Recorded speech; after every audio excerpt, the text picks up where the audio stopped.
So what we are going to study today is New Economic Policy 1991.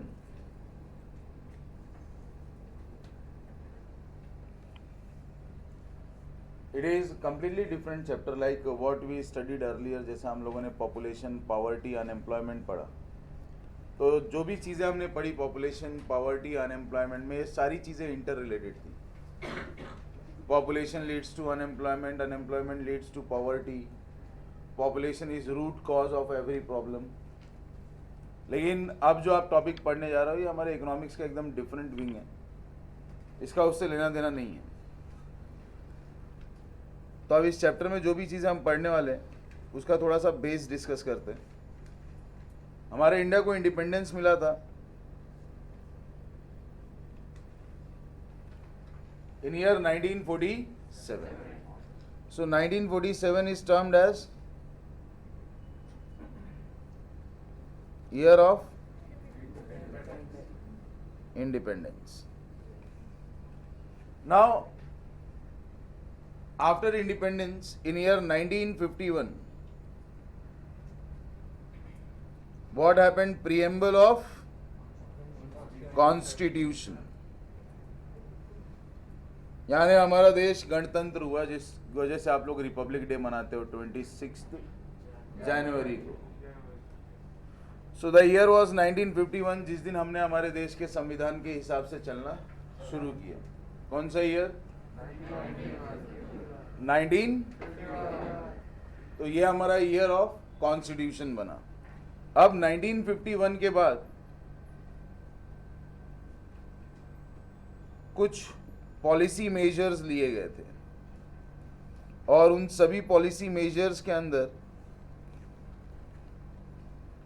सबसे बड़ा policy major था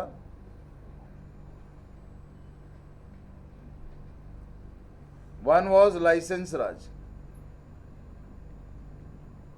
other one was सरकार राज. ये सबसे बड़ा पॉलिसी मेजर था, that everything will run by government and to do anything you will require what? Licence. So सरकार raj in the sense you can say it as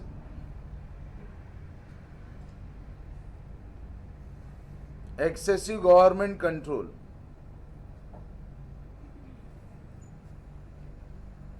और ये जब चीजें लाई गई तो चाचा जी का जमाना था, तो उस टाइम पे बोला गया कि इससे बहुत अच्छा चीजें देखने को मिलेगी. बोला क्या देखने को मिलेगा? तो बोला ये जो दो मेजर चीजें हमने आपको बताई हैं और जो भी स्टेप्स हम ले रहे हैं ये सब हमारे देश में क्या लाएगा? Economic growth. ये सब हमारे देश में क्या लेकर आएंगे? Economic development. सबसे बड़ी चीज, इनसे हमारे देश में रोजगार पैदा होगा, गरीबी मिटेगी, एलिवेशन ऑफ. बोला और क्या होगा इससे? तो बोला स्टैंडर्ड ऑफ लिविंग बढ़ेगा. सब हाई और एडहॉक प्रोमिसेस कर दिए गए, सब अच्छा सा चीज बता दिया गया कि इकोनॉमिक ग्रोथ होगा, इकोनॉमिक डेवलपमेंट होगा, एम्प्लॉयमेंट होगा, एलिविएशन ऑफ पॉवर्टी होगा, सारी चीजें बोली गई. बराबर. एग्रीकल्चरल डेवलपमेंट होगा, सर्विस सेक्टर में बूम आएगा. सबसे बड़ा झूठ बोला गया इक्वालिटी. अब हुआ ऐसा कि 1951 से लेकर 1965 तक हर चीज ऐसा ही हुआ जैसा गवर्नमेंट बोल रही थी. हर चीज नहीं, but people knows that if government promising 10 things they will not going to meet even one thing. और इधर गवर्नमेंट ने 10 चीज बोला उसमें से 5 हो रहा है, मतलब बड़ी बात थी. It's like yes the policy is prosperous but policy was not prosperous. Policy prosperous नहीं थी. वहां पे सिर्फ ऐसा हो गया था कि शुरू में कोई भी चीज अच्छा ही लगता है, तकलीफ over a period of time बनता है. आप समझे मैं क्या बोला? किसी नए घर में जाओ, नया है तो अच्छा ही लगेगा, फिर जब आप 1-2 महीने ठहर जाते हो तो चीज़ों का प्रॉब्लम, इंफ्रास्ट्रक्चर का प्रॉब्लम, अड़ोस पड़ोस में रहने वाले लोगों का प्रॉब्लम, गली मोहल्ले का प्रॉब्लम सब नज़र आने लगता है। तो अब उसी तरीके से हमारे देश में नया नया डेवलपमेंट का फेज़ आया था। 1951 के बाद इंडिया इंडिपेंडेंट हुआ, सरकार ने इंडस्ट्रियलाइजेशन पे खर्चा किया, औद्योगिकरण हुआ, और इन सब चीज़ों के बाद क्या देखने को मिला हमको कि हमारा देश में एम्प्लॉयमेंट बढ़ रहा है, रोजगार मिल रहा है। अब नया कंपनी खुलेगा तो लोगों को तो जॉब मिलेगा ही। लेकिन 1970 आते आते यानी तकलीफ का दौर शुरू हो चुका है। अब यहाँ से तकलीफें बढ़ने लगी और 1980 तक तकलीफें बेहिसाब बढ़ चुकी। क्या बढ़ चुका था तकलीफ बोल के? इंदिरा जी का जमाना आ गया था, लेकिन तकलीफें नहीं गई थी।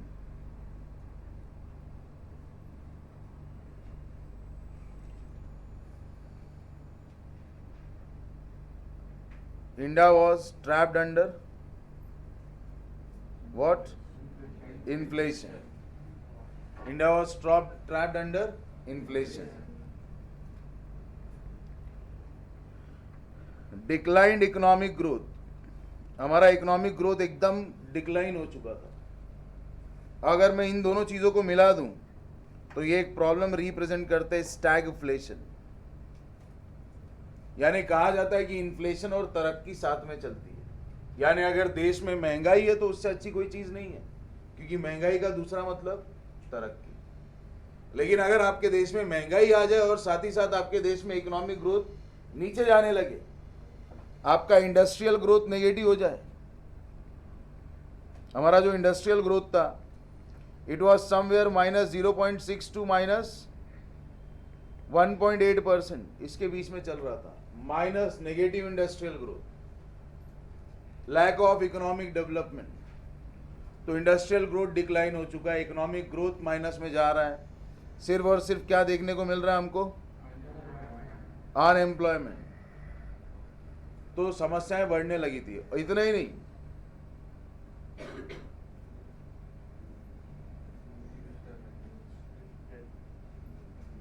लगभग हमारे जीडीपी का 70% कर्जा था हमारे ऊपर, near to 70% of the GDP. कर्ज तलक तो ठीक था, वहां पे हमारे पास लो फॉरेक्स रिजर्व यानी लो फॉरेन एक्सचेंज रिजर्व, ये भी एक बहुत बड़ी समस्या थी। लो फॉरेन एक्सचेंज रिजर्व का मतलब समझते हो? पैसे का शॉर्टेज था हमारे पास। कौन से पैसे का? फॉरेन करेंसी का। What is exactly a shortage of foreign currency is about? तो इंडिया एक डेवलपिंग कंट्री है, हमारे पास सारी चीज़ें खुद अवेलेबल नहीं रहती थी। आज बहुत सारी चीज़ें इंडिया में बनती हैं, लेकिन आज भी हम बहुत ज़्यादा बाहर की कंट्रीज पे डिपेंड करते हैं पेट्रोलियम प्रोडक्ट्स के लिए। Why? Because our domestic production of petroleum is not sufficient to meet the heavy demand of the nation. तो उन दिनों हमारे पास इतना कम फॉरेन एक्सचेंज रिजर्व बचा था कि हम 2 हफ्ते का इंपोर्ट बिल भी नहीं भर सकते थे। यानी 2 हफ्ते का पेट्रोलियम इंपोर्ट का पैसा नहीं था हमारे पास। ये परिस्थिति आ गई थी, और वहीं पे गल्फ क्राइसिस भी शुरू हो गया था। मतलब ये जले पे नमक जैसा था कि ऑलरेडी हमको जो चल रहा है वो परवड़ नहीं रहा है, और वहां पे गल्फ में वॉर चालू हो गया, कोल्ड वॉर, प्राइस वॉर, और पेट्रोल होने लगा तेजी से महंगा। तो हमारे ऊपर और ज्यादा प्रेशर आने लगा। इंटरनेशनल लेवल पे हम जो भी लेन देन करते हैं, जिसे कहते हैं आप फॉरेन ट्रेड, तो जितना भी इंडिया में फॉरेन ट्रांजैक्शंस होता है उसका रिकॉर्ड एक जगह पे मेंटेन किया जाता है।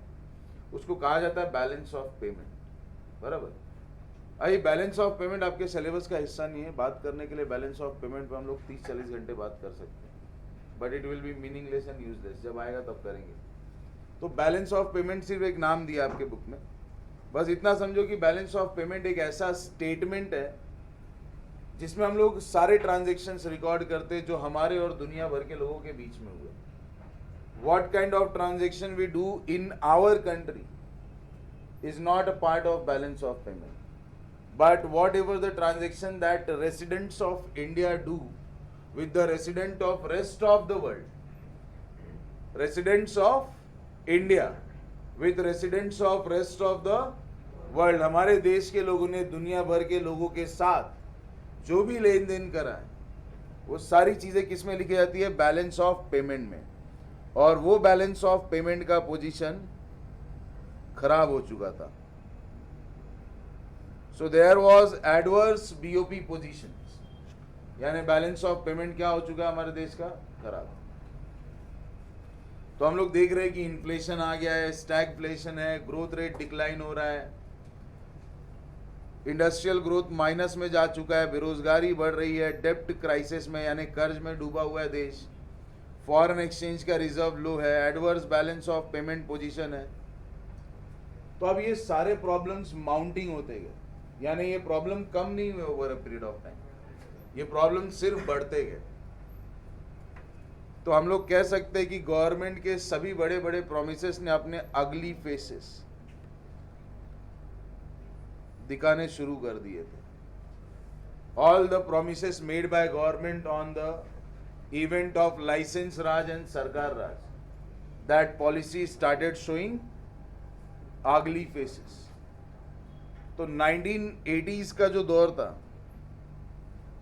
1980s के दौर में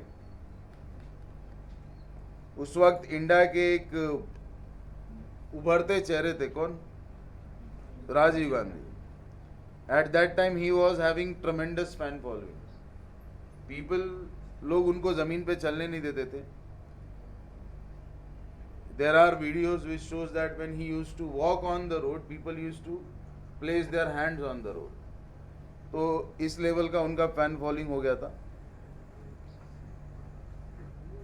क्योंकि ये जो चैप्टर आप पढ़ने जा रहे हो इसका इंसेप्शन उन्होंने ही लाया था कि हमारे देश में क्या होगा, privatisation, globalisation, liberalisation.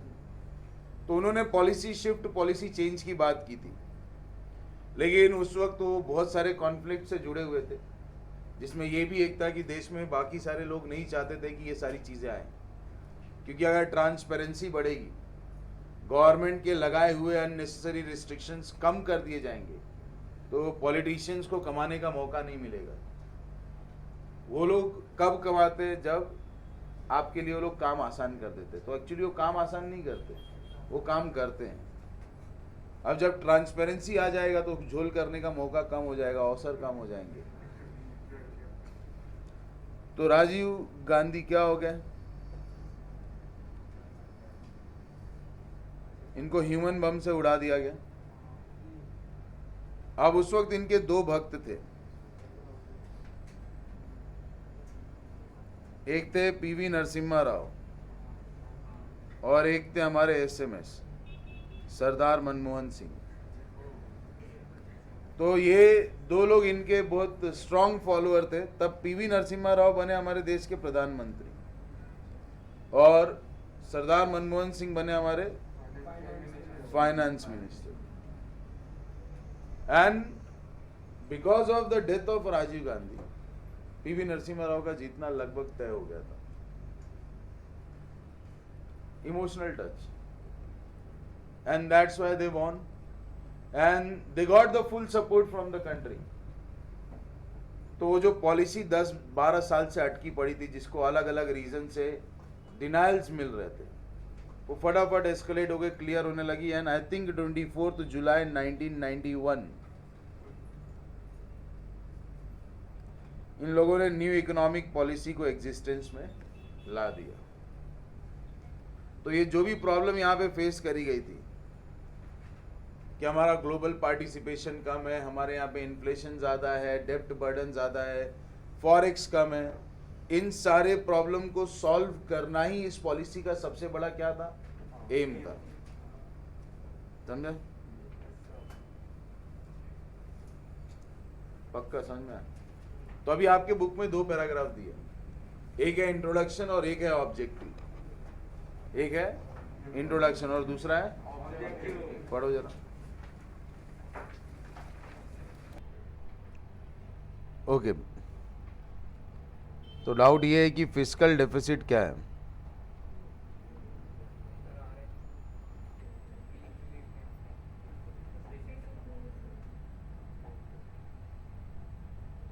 Fiscal deficit बोला ना. So when it comes to a fiscal deficit, the word fiscal in a layman language relates to what? Budget. लेकिन बजट से बहुत ज़्यादा ब्रॉड टर्म है fiscal. Public revenue, public expenditure, public डेप्ट, administration of public revenue, इन सारी चीज़ों को कहा जाता है फिस्कल पॉलिसी. यानी ऐसी योजनाएं जो पूरे देश में किस तरीके से गवर्नमेंट का रेवेन्यू जनरेट होगा, टैक्स कलेक्शंस होंगे, उससे कनेक्टेड है. गवर्नमेंट किस तरीके से उन पैसों को पब्लिक के वेलफेयर के लिए खर्च करेगी, उससे कनेक्टेड है. अगर गवर्नमेंट को फंड्स का शॉर्टेज पड़ता है तो गवर्नमेंट वो पैसे कहाँ से लेकर आएगी? दैट इज पब्लिक बोरोइंग और पब्लिक डेप्ट. तो ये सारी चीज़ों की पॉलिसीज जहाँ पे बनती है उसे कहा जाता है फिस्कल पॉलिसी. और उसमें जब आपका रेवेन्यू आपके एक्सपेंडिचर से कम पड़ जाता है, यानी आपके पास इनकम कम है और खर्चा ज़्यादा है, तो होता है आपको डेफिसिट. तो हमारा डेफिसिट बढ़े पे बढ़े जा रहा था, कम नहीं हो रहा था. तो उस फिस्कल डेफिसिट को कम करना भी हमारा क्या था? एक प्राइमरी एम था. समझा? तो जब न्यू इकोनॉमिक पॉलिसी लाई गई,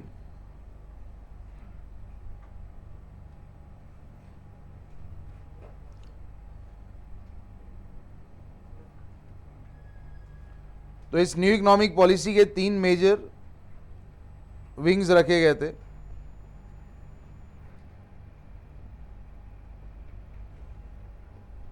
LPG, दैट इज, तो ये 3 मेन पार्ट था, लिबरलाइजेशन, प्राइवेटाइजेशन एंड, तो इसको LPG भी कहते हैं. तो आपको जो मन करे आप वो कह सकते हो इसको. Either you can say it as new economic policy और you can say it as LPG, but technically saying it is a new economic policy. These were the main features of the policy. कि इस policy में खास क्या है? तो इस policy में ये 3 चीज़ें खास हैं जो गवर्नमेंट ने पहले आज तक नहीं किया. इस बार गवर्नमेंट वो करने वाली है. तो क्या करने वाली गवर्नमेंट? लिबरलाइजेशन. सवाल ये उठता है कि गवर्नमेंट लिबरलाइजेशन लाना ही क्यों चाहती है? तो हमारे हिस्ट्री में जो अभी हमने थोड़ी देर पहले डिस्कस किया था, काफ़ी लोगों ने सुना, कुछ लोगों ने नहीं भी सुना. तो वो जो हमारे हिस्ट्री की हमने बात की, उसमें एक पॉइंट मैंने आपको नहीं बताया था. वो इसीलिए नहीं बताया था क्योंकि जब हम लोग LPG डिस्कस करेंगे, that is liberalisation, privatisation and globalisation, तो हम लोग उस चीज़ के बारे में बात करेंगे. लिबरलाइजेशन पहले चाइना में आया, हंगेरी में आया, पोलैंड में आया. हम लोग अभी भी वही पुराने ज़माने में जी रहे थे, साइमन गो बैक, अंग्रेजों भारत छोड़ो. बराबर. We were reluctant to accept the foreigners in our country. For India every white people was Britisher. तो वो साइकोलॉजी थी कि हम लोग फॉरेन ट्रेड में जाना ही नहीं चाहते थे. Why? Because we have a history of civil slavery for 210 years. 210 साल की गुलामी की है इंडिया ने कंटिन्यूअसली. सिर्फ लोग अलग थे लेकिन कंटिन्यूअस बेसिस पे इंडिया क्या रहा? गुलाम. और because of our humanitarian grounds and Atiti Deva Bhava, because of these things, India suffered a lot.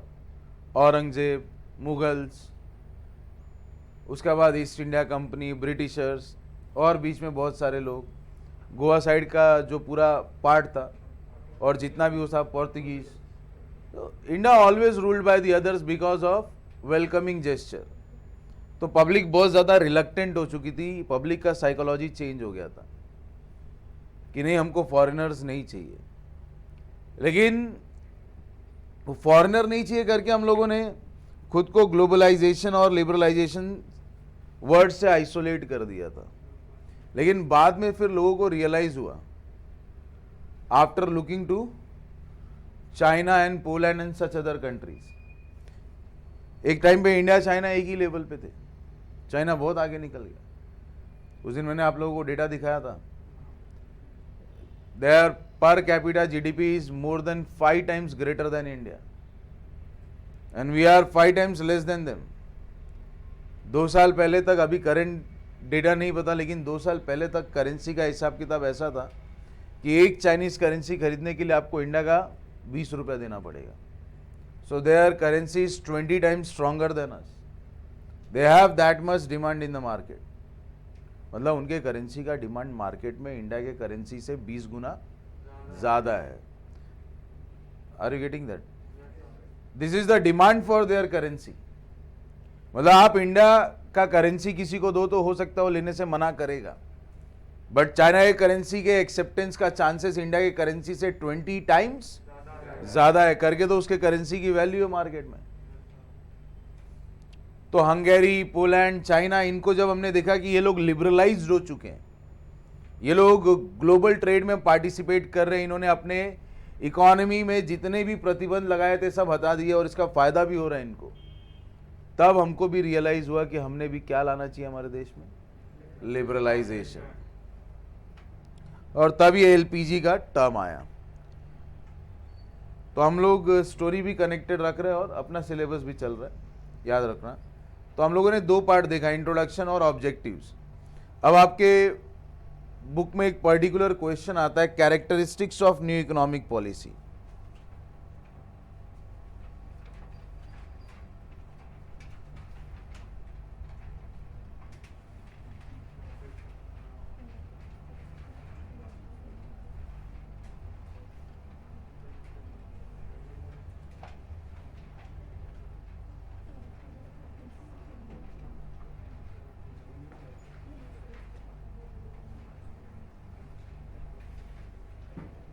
So what forms the characteristics of new economic policy?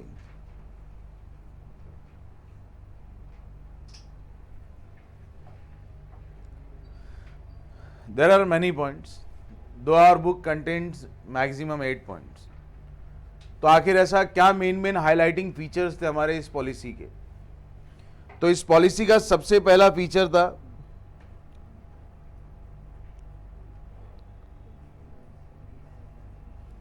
delicensing. What is delicensing? So delicensing means abolition of industrial licensing. Abolition of, जैसा पहले आपको किसी भी business के लिए licence का होना बहुत ज्यादा कंपलसरी था. बिना लाइसेंस के आप कोई भी बिजनेस, गवर्नमेंट ने उस लाइसेंस के रिक्वायरमेंट को कंप्लीटली डिसमेंटल कर दिया, खारिज कर दिया. बोला अब किसी भी इंडस्ट्रीज को लाइसेंस की रिक्वायरमेंट नहीं है. Over a period of time उसको फेज्ड मैनर में हटाया गया. पहले कुछ इंडस्ट्रीज के लिए लाइसेंस हटाया गया, फिर थोड़ी और इंडस्ट्रीज लाई गई जिनको लाइसेंस की जरूरत नहीं थी. So earlier there were like say for example 18 industries requiring licence. Now there are very few industries manufacturing tobacco or selling tobacco are associated with any way production or distribution of tobacco. Cigarettes, cigars, cheroots and all those things. बराबर, ये लोगों को licence की ज़रूरत है. जो लोग industrial explosive या बारूद वगैरह बनाते हैं उनको किसकी ज़रूरत है? लाइसेंस की. यानी आप जितनी भी चीज़ें देखोगे सब ह्यूमन हेल्थ और हजार्ड से जुड़ी हुई हैं. उसके अलावा अगर आप, हाँ बोलो, हाँ, ह्यूमन हेल्थ और hazards, that is anyone engaged in business of pharma products. Pharma वाले ना, मेडिसिनल प्रोडक्ट्स, तो उनको भी किस चीज़ की ज़रूरत है? लाइसेंस की. One name is not given there, alcohol. So production, distribution and retail of alcohol also requires what? License. तो ये कुछ स्पेसिफिक चीजें हैं जिनका ह्यूमन हेल्थ के ऊपर इम्पैक्ट हो सकता है. तो उन सारी चीजों को आज लाइसेंस की रिक्वायरमेंट है. इसके अलावा आप कोई भी बिजनेस शुरू करने जाओ आपको किसी भी प्रकार के लाइसेंस की कोई भी रिक्वायरमेंट नहीं. आपको सिर्फ गवर्नमेंट को इंटीमेट करना है कि आप बिजनेस चालू कर रहे हो. You are not required to obtain a license. समझ रहे हो? You are not required to obtain a license. तो ये इस पॉलिसी का सबसे बड़ा फीचर था कि हमने लाइसेंसिंग को पूरे तरीके से क्या कर दिया? बराबर। एबॉलिस्ट, खत्म। एबॉलिस्ट समझा सबको? एबॉलिश का मतलब हटा देना, खत्म कर देना, गायब कर देना। यानी अब इंडस्ट्रीज को यस मानो नहीं, नहीं मतलब उसका नेगेटिव इम्पैक्ट नहीं है, वो एसेंशियल्स में आ जाता है। एपीएमसी बोला ना, फास्ट मूविंग कंज्यूमर गुड्स, नहीं उसको भी नहीं लगता है। अब डिपेंड करता है उसमें, अगर कुछ कॉस्मेटिक प्रोडक्ट्स आप डाल दो जिनके अंदर मेडिसिनल क्वालिटीज़ हैं या जिनके अंदर इफेक्टिव केमिकल्स का यूज़ हो रहा है, तो वहाँ पे उनको अप्रूवल की ज़रूरत लग सकती है, अदरवाइज नहीं। Why? Because they are the fast moving consumer goods. देखो, एक होता है कि आप वो चीज़ बना ही नहीं सकते हो बिना लाइसेंस के, और एक होता है अप्रूवल। तो उनको सर्टिफिकेशन लेना पड़ता है फसाई का या रिस्पेक्टेड बॉडीज़ का। जैसा चिप्स बनाना है, बिस्किट बनाना है आपको, तो इन सारी चीज़ों के लिए फसाई का ट्रेडमार्क ज़रूरी है। लेकिन इसका मतलब ये नहीं है कि कोई और नहीं बेच सकता। फरसान वाले बेचते नहीं बना के, वो लोग क्या फसाई का ट्रेडमार्क लेते हैं? नहीं। So you can sell those things, but if you want to sell it in a packed manner, then you require certain certifications, not a license. Certify करना पड़ता है अपने प्रोडक्ट को, आपको लाइसेंस का ज़रूरत नहीं रहता है। फिर दूसरा पॉइंट आता है, मतलब आप सिर्फ पॉइंट देखो। तो हमारा नेक्स्ट पॉइंट है डी रिजर्वेशन। आप इसको बोल सकते हो एक तरीके से reducing the role of private sector, reducing the role of, very good, ये लोग, public sector, reducing the role of public sector. तो दिमाग को कनेक्टेड रखो अपने कानों से, समझ में आएगा कि कोई आपको बात करते करते कुछ गलत तो बोल के नहीं चला गया। Reducing the role of public sector. Earlier every industries, earlier यानी कि पहले, ये पॉलिसी आने के पहले जितना भी इंडस्ट्रीज था सब किसके लिए रजिस्टर्ड था? गवर्नमेंट के लिए।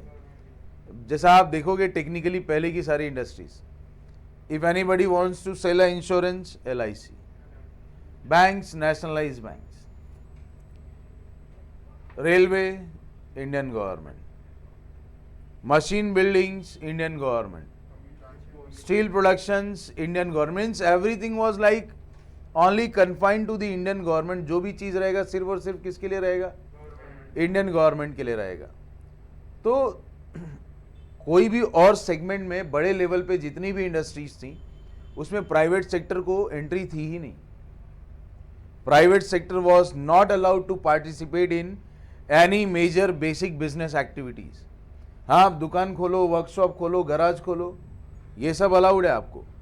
But if you want to do a production at a big level, all the major industries were reserved. Reserved समझ रहे हो? होटल में आते हो, टेबल खाली है, उधर कोई बैठा नहीं है, चलेगा, लेकिन उधर रखा है रिजर्व्ड। वैसी कहानी, भले अभी हम नहीं कर रहे, लेकिन जब भी करेंगे हम ही करेंगे। So that was a very bad thing at that time. So major industries were reserved for the government. If government want, they can do production. If they don't want, then also it will remain reserved for the government only. हकीकत ये थी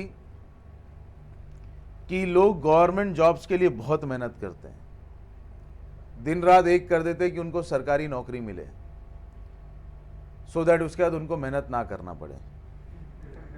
और इसका एक bad impact होता है कि उनके इस रवैये की वजह से सरकारी कंपनियां बहुत भारी मात्रा में लॉस में जाती हैं और डूब जाती हैं।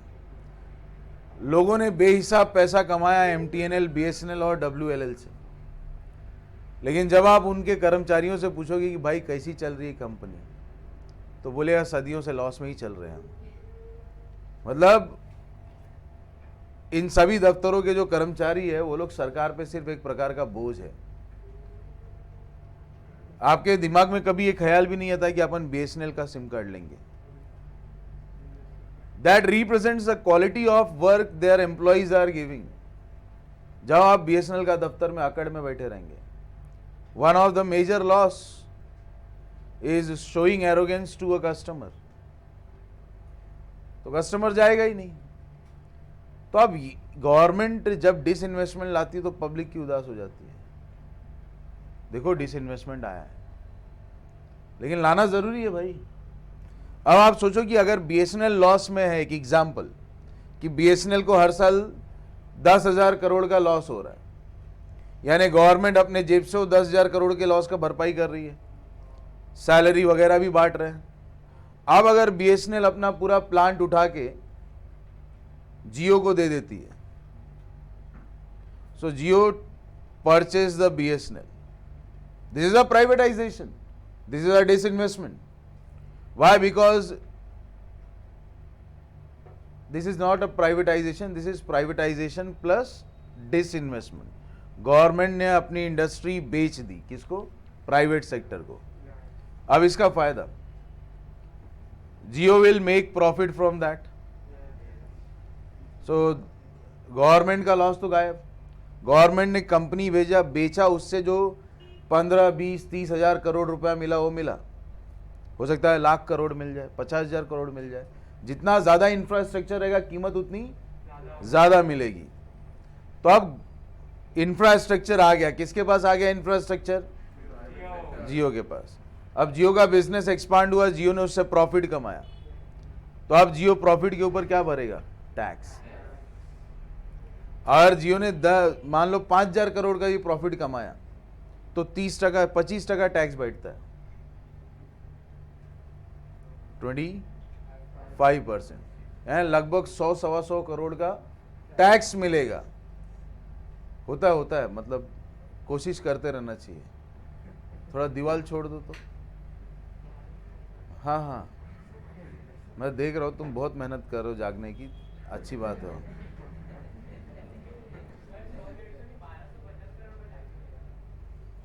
5,000 करोड़, 1,250 करोड़ का मिलेगा टैक्स, उससे भी ज्यादा मिलेगा, depending upon the quantity of profit that companies will make. So whenever, what I am saying, whenever the concept of D-reservation comes, it is different from disinvestment. मैंने अभी जो आपको पॉइंट बताया वो क्या है?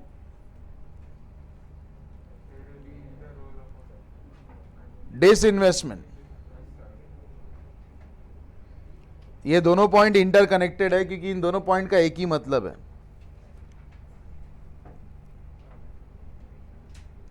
Privatisation.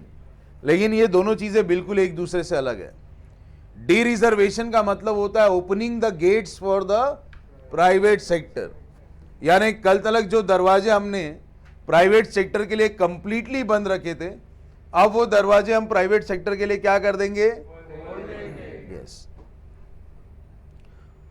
So almost 17 industries, major industries were reserved, they reduced to 8, then they reduced to 5, then they reduced to 3.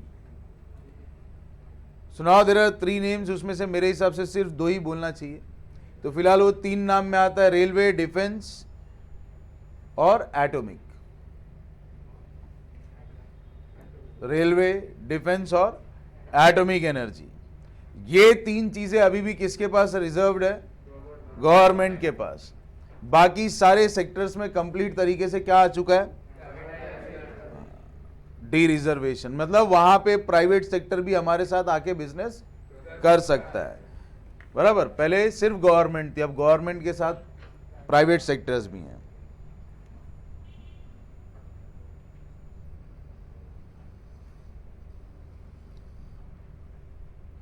Point याद आया।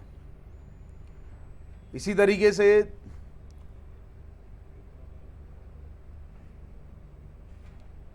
एक लिमिट लगाया गया था, उस लिमिट को भी हटा दिया गया, रिमूवल ऑफ एमआरटीपी लिमिट।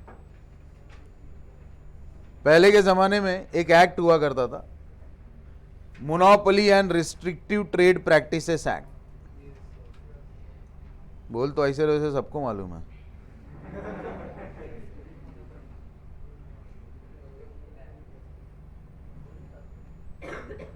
नहीं, रहने दे, तू इतना जोर से बोली क्यों रहा कि मेरे को सुनाई दे रहा है? हाँ, monopoly and restrictive trade practices act, मतलब मोनोपोली को रोकना है और रिस्ट्रिक्टिव ट्रेड प्रैक्टिसेस को रोकना है। Monopoly, I hope you know the meaning of monopoly, single dominance. Restrictive trade practices का मतलब होता है कि अगर मैं आपको कंपटीशन में आने से रोक रहा हूं, I don't want you to come in competition, I don't want you to stand in front of me, then that will be what, restrictive trade practice, यानी एक तरीके से व्यापार करने से किसी को रोकना। There was various concepts like adulteration, there was various concepts like trade malpractices, तो इन सब चीज़ों को लेकर ये एक्ट बनाया गया था। लेकिन ये एक्ट में जो वर्ड था ना रिस्ट्रिक्टिव, ये सीधा हमारे इस पॉलिसी के पहले वर्ड लिबरलाइजेशन के अगेंस्ट था। मतलब यहाँ पे क्या था, डोमिनेंस इज बैड, हिंदी में होता है बड़ा होना बुरी बात है। कौन कहता था? ये एक्ट। आपको दो चीज़ें बताता हूँ जिससे थोड़ा बहुत समझ में आ जाएगा। इन लोगों ने एक लिमिट रखा था, सीलिंग रखी थी, कैप बनाया था कि अगर किसी भी इंडस्ट्री का ग्रोथ 100 करोड़ तक पहुंच जाता है और उसके ऊपर चला जाता है up to 100 crore, you are not under MRTP limit, but soon you become the 100 crore company, you will come under the surveillance of MRTP।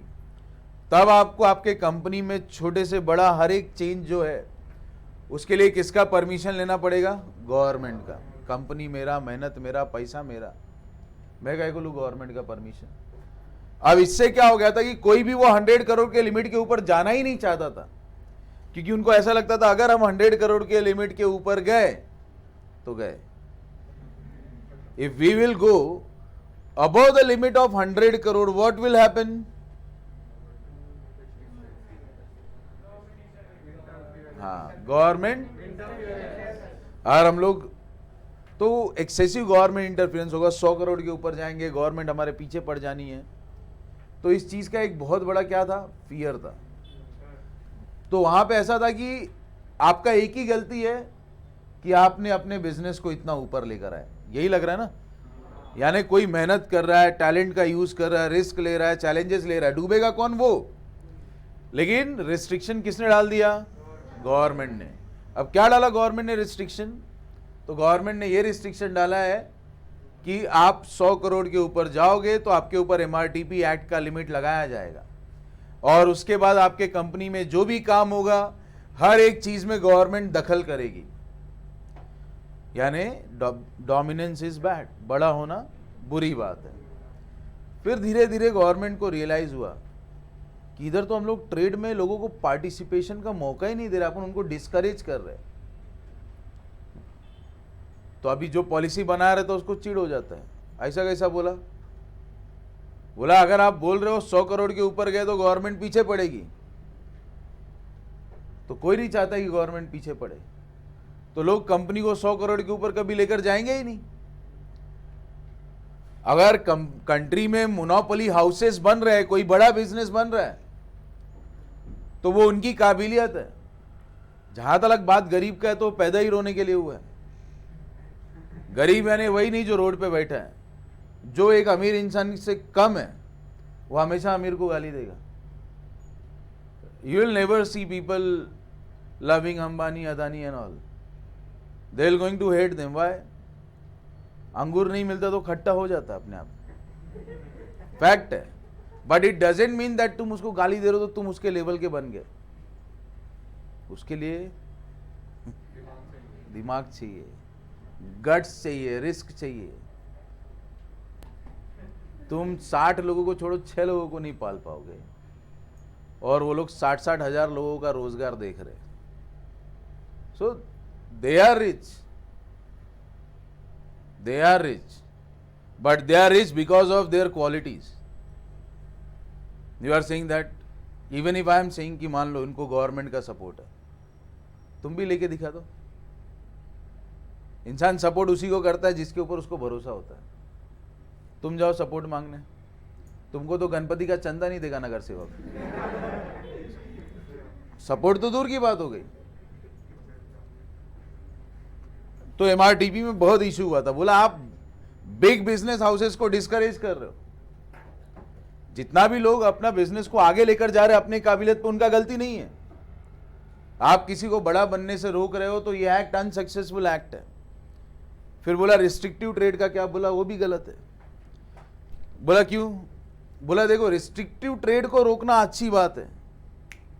Restrictive मतलब किसी को व्यापार करने से मैं रोकूं तो उसे क्या कहते हैं?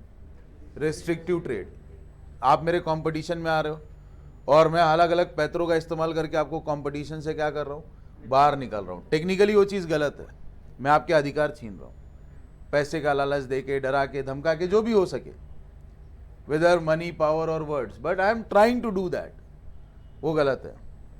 लेकिन अभी इसमें एक मार्केट शेयर का टर्म था, यानी अगर इंडिया में 25% या उससे ज़्यादा का प्रोडक्ट आपका है, मतलब मान लो 10 कॉम्पिटिटर है, लेकिन 10 कॉम्पिटिटर के प्रोडक्ट में से 25% प्रोडक्ट सिर्फ आपका ही बिकता है, यानी मार्केट में 100 यूनिट बना, मार्केट में 100 यूनिट बिका, बनाने वाले कितने?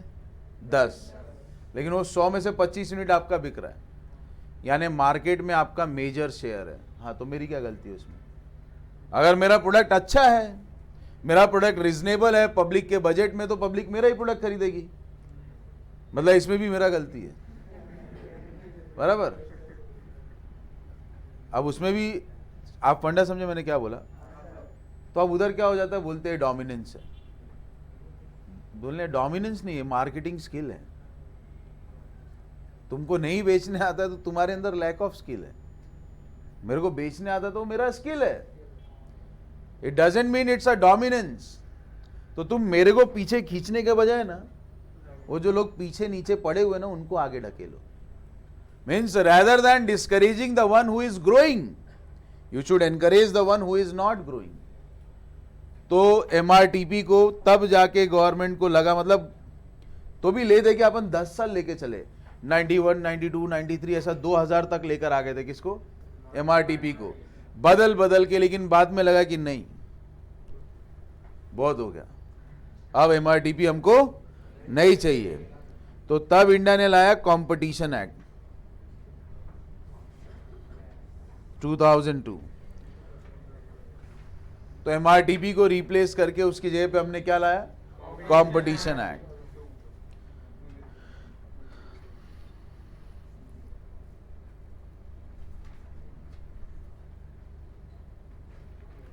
हमारे देश में फॉरेन डायरेक्ट इन्वेस्टमेंट अलाउ किया गया।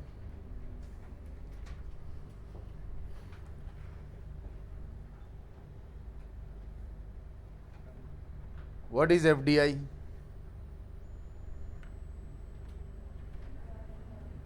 हाँ, वेरी गुड। अरे कुछ भी बोल दे जो मन में आ रहा है।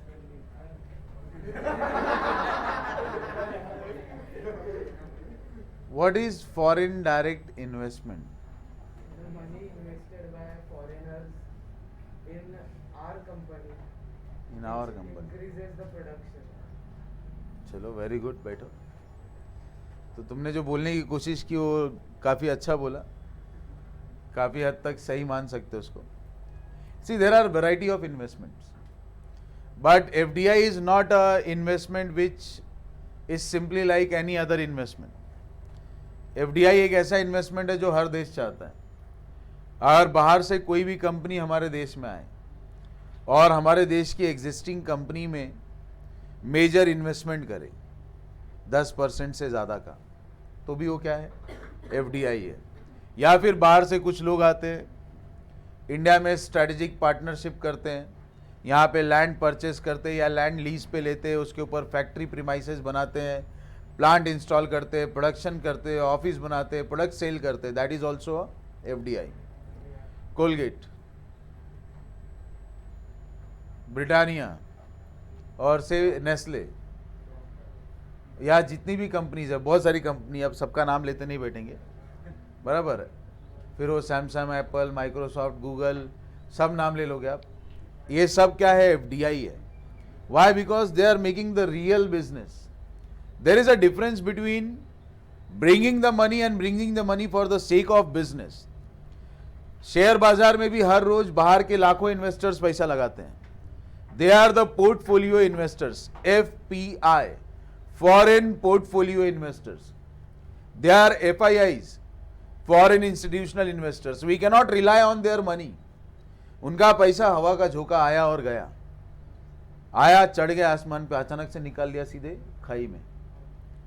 FDI is a consistent inflow of money that never goes out of the country quickly.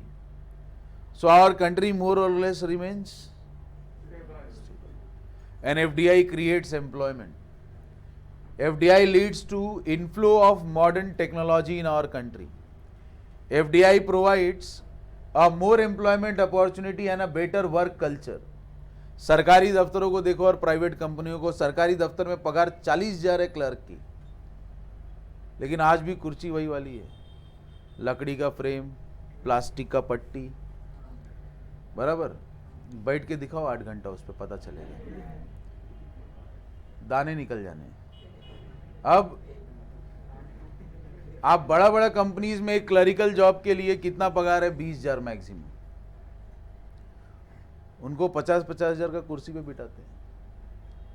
Environment इतना ज़्यादा एयर कंडीशंस रहता है, इतना ज़्यादा वातानुकूलित रहता है, temperature even goes to 7 degree, बराबर.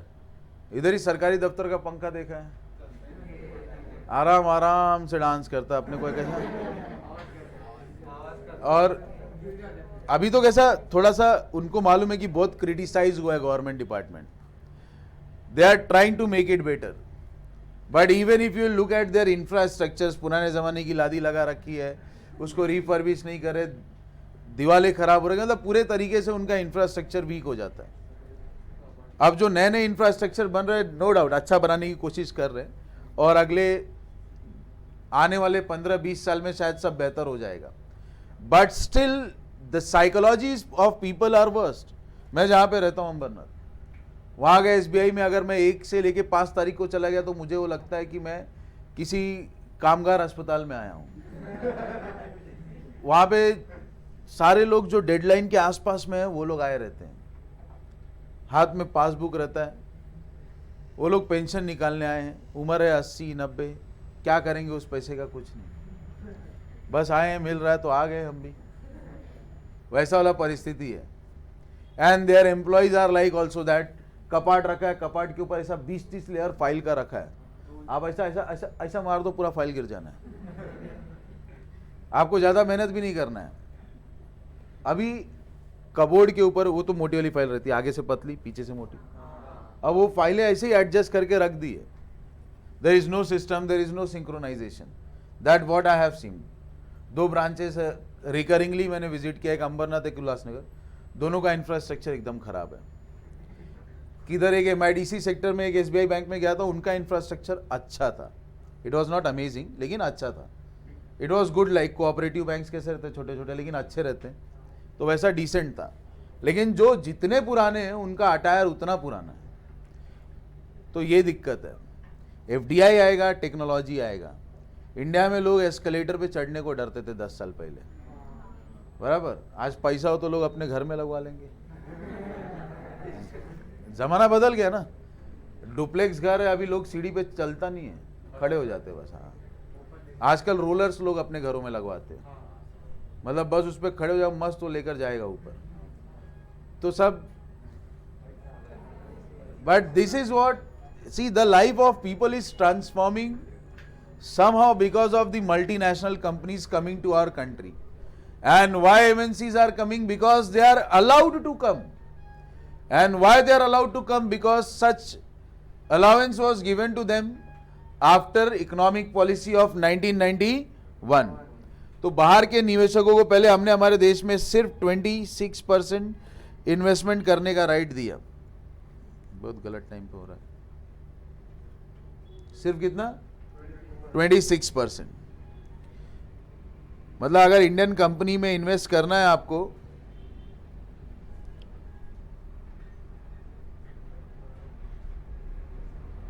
तो कितना इन्वेस्ट करना अलाउड रहेगा? 26%, नॉट मोर देन 26. लेकिन देखा कि कुछ खास इंपैक्ट देखने को मिला नहीं, कोई बाहर से आया नहीं. तो बोला अभी क्या करना है, तो उस लिमिट को बढ़ाया 51 किया। 26 का मतलब आपको समझ में आया क्या है? 100 रुपए में से 26 रुपया बाहर वाला देगा और बाकी का 74% इंडियन बंदे को ही अरेंज करना है। किसी भी कंपनी में अगर फॉरेन इन्वेस्टमेंट आ रहा है तो फिर उस लिमिट को बढ़ाया गया, सभी कंपनीज के लिए नहीं, कुछ कंपनीज के लिए उस लिमिट को इंक्रीज करके 50, पहले 51 भी नहीं किया, 49 किया, फिर 51, फिर 74, और अभी मैक्सिमम बिजनेसेस में 100% एफडीआई अलाउड है। In maximum business 100% FDI is permitted. In maximum business 100% FDI is allowed. So this is the benefit of having a FDI in our country, that they brings technology, they brings innovation, they bring research and development. So sequence goes like 26 to 49 to 51 to 74 and then completely 100.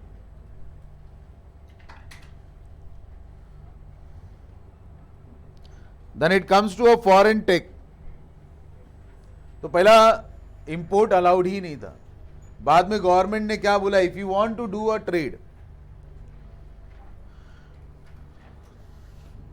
if you want to do a trade, especially imports of technology, समझो पहला हमने technology allow ही नहीं किया था, पहला हमने technology allow नहीं किया था। आप में से कुछ लोगों का बहुत तारीफ सुना मैंने, अब वो कौन है खास करके वो पता नहीं, मतलब आपके मेंटल क्वालिटीज़ की तारीफ की गई थी। नहीं मतलब मैंने बोला मेरे को पता नहीं हो कौन है, तुम भी हो सकते हो।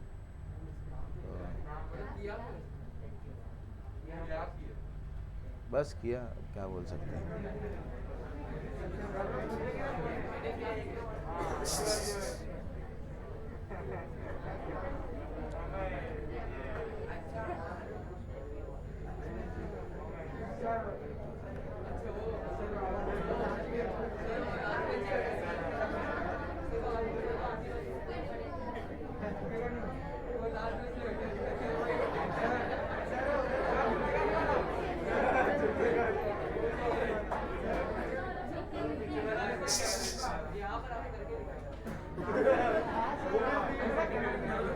ठीक है,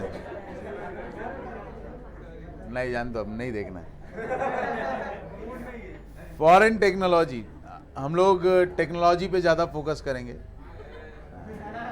अरे देखो, India don't have that much capital.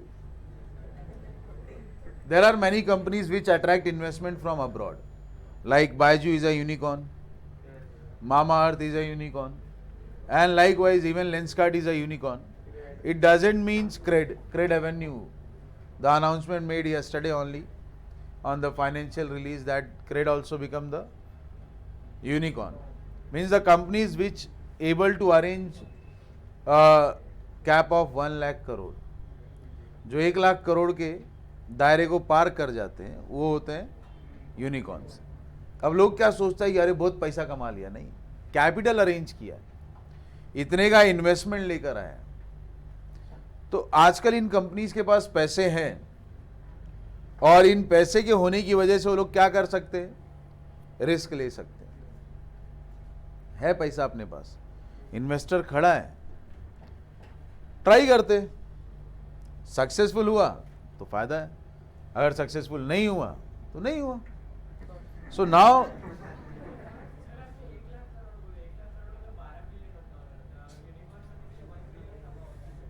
नहीं,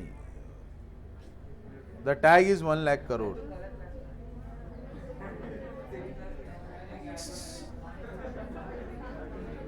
अरे रुको उसको, हाँ तो बोल,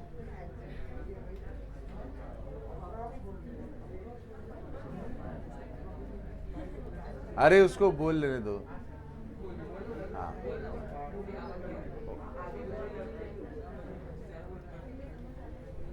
$1 बिलियन का मतलब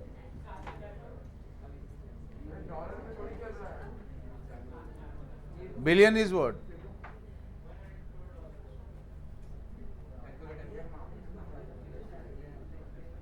100 करोड़ डॉलर्स, बराबर।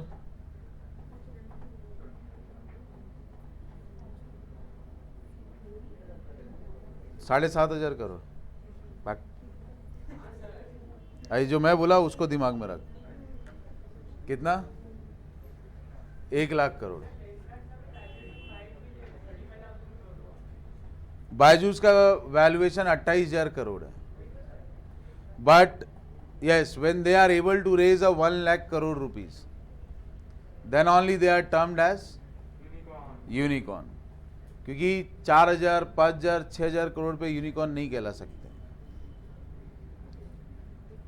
They have to access a particular target or a limit.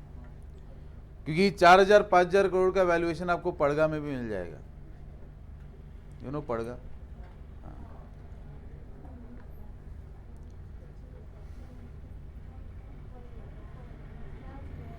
कुछ नहीं, बस होता है, कुछ तो होता है। बच्चे ने बोला कि $1 बिलियन मतलब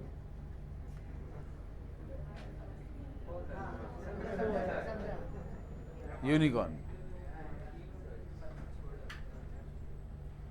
नहीं, ऐसा क्यों छोड़ो,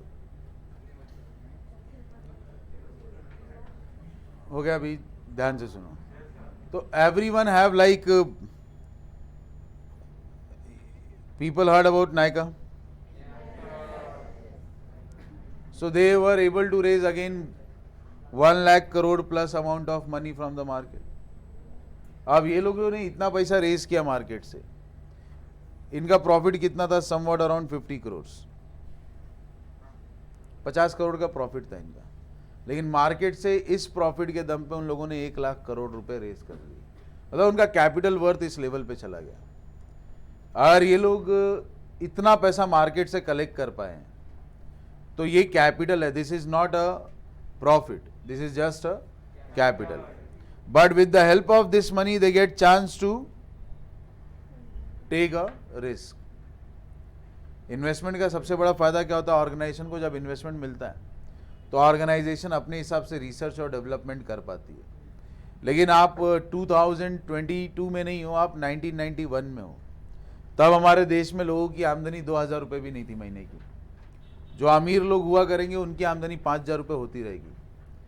तो वैसे ज़माने में जब एकदम सस्ती का ज़माना था, जब मान लो कि 8 आने और 4 आने में चाय मिलती थी आपको, और 1-1.5 रुपये में आपको नूडल्स और राइस मिलता था, उस ज़माने की हम लोग बातें कर रहे हैं। तो जब वो वाला ज़माना था जहाँ पे 8 आने और 1 रुपये में आप 2-2, 3-3 किलोमीटर का ऑटो ट्रैवल कर लेते रहोगे, और वो भी आपको महंगा लगता रहेगा देने को। We are in that era. 1991 means the average income will be somewhat around, जिनका घर चल रहा है इधर कल्याण में, थाने में, डोंबिवली में, 2,500-3,000। This will be the maximum average income, maximum. हाँ क्या, ये इसमें मैंने गरीब नहीं बोले, हाँ डिसेंट पब्लिक जिनका लाइफ में संपन्नता है, वो 2,500-3,000 वाले। बाकी अगर चैलेंजिंग बोल दोगे तो वही 1,000-1,500। ये वो ज़माना था। अब वैसे ज़माने में हमारे देश में कैपिटल फॉर्मेशन इतना ज़्यादा नहीं था, पैसा क्रिएट नहीं होता था। क्या क्रिएट नहीं होता था? पैसा क्रिएट नहीं होता था। And because of having a lack of capital formation, अभी तुमको नहीं समझा उसके बाद भी तो कैसा बताऊं, मतलब because of lack of capital formation, यानी कि देखो इनकम नहीं तो ऑलरेडी आपके पास सेविंग्स को पैसे कम बचेंगे, तो कैपिटल क्रिएट नहीं होगा, इन्वेस्टमेंट क्रिएट नहीं होगा। और ऐसे सिचुएशन में अगर आप सोचोगे कि कोई टेक्नोलॉजी पे रिसर्च और डेवलपमेंट में पैसा लगाए, that is impossible. Technology, research और डेवलपमेंट में वो चीज़ें पॉसिबल नहीं हैं। टेक्नोलॉजी, रिसर्च और डेवलपमेंट में वो चीज़ें पॉसिबल नहीं है, बराबर? क्या बोला, समझे? तो अब उसमें हमारी कंपनीज को भी मॉडर्न टेक्नोलॉजी चाहिए। तो गवर्नमेंट को साफ साफ वो लोगों ने बोला कि भाई, कौन जो नई पॉलिसी को प्रपोज कर रहे थे कि आप डोमेस्टिक टेक्नोलॉजिकल प्रोडक्शन का ऊपर जोर मत दो, क्योंकि आपके देश में रिसर्च और डेवलपमेंट के लिए पब्लिक के पास पैसा नहीं है। बाहर की कंट्रीज में ऑलरेडी बनी बनाई टेक्नोलॉजीज है। बाकी सभी कंट्रीज की तरह हम भी उन टेक्नोलॉजीज को क्या कर सकते हैं, इंपोर्ट कर सकते हैं। और इंपोर्ट करने के बाद हमारे देश का प्रोडक्शन ऑटोमेटिकली क्या हो जाएगा, बढ़ जाएगा। तो गवर्नमेंट ने foreign technology, raw material, inputs, intermediate goods, इन सब चीज़ों को क्या कर दिया, अलाउ कर दिया। इन सभी चीज़ों को क्या कर दिया, अलाउ कर दिया। नहीं समझे? इन सभी चीज़ों को गवर्नमेंट ने क्या किया, अलाउ कर दिया। But subject to only this things. अगर आप कोई लग्जरी आइटम्स, कंज्यूमर गुड्स या ऐसी चीज़ें मंगा रहे हो जो सिर्फ आपका शौक पूरा करेगी, तो फिर वहाँ पे आपको इसका परमिशन नहीं था। तो अभी आपके बुक में कुछ पॉइंट्स दिए गए, खास करके D licensing, D reservation, removal of MRTP और FDI। ये पॉइंट पढ़ लो जरा।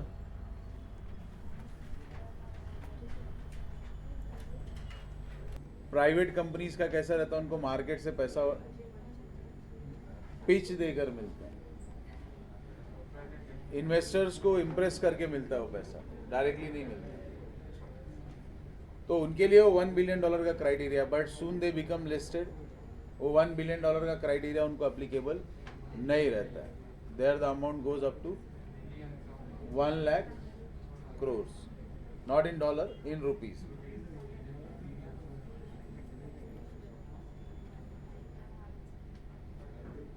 पढ़ लिया? चलो कुछ सवाल पूछता हूँ।